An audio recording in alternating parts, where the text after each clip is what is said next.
കൃഷി, അതെ, ഭൂമിയുടെ വരദാനമാണ് കൃഷി. ഈ കൃഷി കാണുമ്പോൾ എന്തൊന്നുമില്ലാത്ത സന്തോഷം മനസ്സിൽ.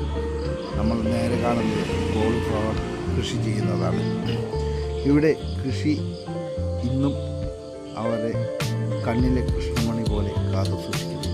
കൃഷിയിടങ്ങളിലേക്ക് ചെല്ലുമ്പോൾ ചെരുപ്പുകളിൽ അഴിച്ചു വെച്ച് ഭൂമിയെ തൊട്ടു വന്നിച്ച് കൃഷി ചെയ്യാൻ ഇറങ്ങിത്തിരിക്കുന്ന കർഷകനെ കാണുമ്പോൾ മനസ്സിലുണ്ടാവുന്ന സന്തോഷമുണ്ടല്ലോ, അതൊന്നും പറഞ്ഞറിയിക്കാൻ കഴിയാത്തത് തന്നെയാണ്. അതെ, ഒരുപാട് സ്വപ്നങ്ങളാണ് ഈ കൃഷി തുടങ്ങുമ്പോൾ അവരുടെ മനസ്സിലുള്ളത്. കൃഷിയിടത്തിലേക്കുള്ള വഴികൾ വെട്ടി വെളുപ്പിയാക്കി അതിലൂടെ കൃഷിസ്ഥലത്തിലേക്ക് നീങ്ങുകയാണ്. ഇതാ മനോഹരമായ കൃഷിയിടങ്ങൾ കാണുമ്പോൾ മനസ്സിൽ എന്തെന്നില്ലാത്ത സന്തോഷം.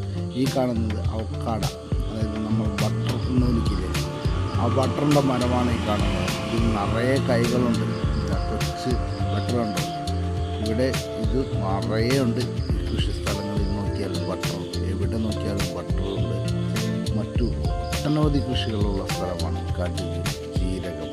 ഇതാ ഒരു കൃഷിപ്പാടത്തേക്ക് പോകുന്ന വഴിയാണ് ഈ കാണുന്നത്.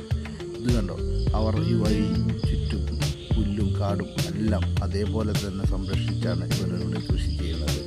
കൃഷിയുണ്ടെന്ന് പറഞ്ഞ് കൃഷിസ്ഥലത്തേക്ക് പോകുന്ന മറ്റു പുൽക്കൊടികൾ നശിപ്പിക്കാറില്ല. ഒരു നടപ്പാത മാത്രം. ഈ നടപ്പാതയിലൂടെ നീങ്ങുമ്പോൾ നമ്മൾ മനോഹരമായ ഒരു കൃഷിസ്ഥലത്ത് വന്നു ചേരും. അതെ, അതിമനോഹരമായ കൃഷിസ്ഥലത്തേക്ക് നമുക്കൊന്ന് പോയി നോക്കാം എന്താ ഇവിടെ ഉള്ളതെന്ന്.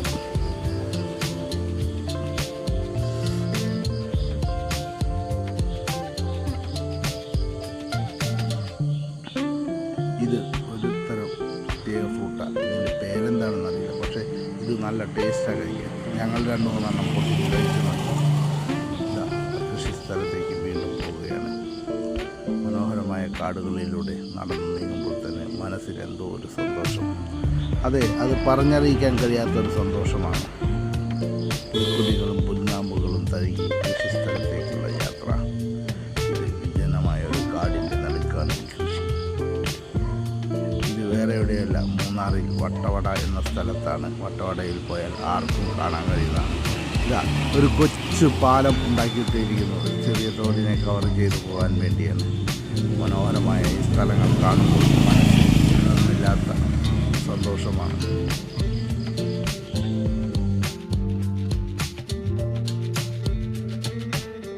ഇവിടെ ഒരു കൊച്ചു അരുവി ഒഴുകുന്നുണ്ട്.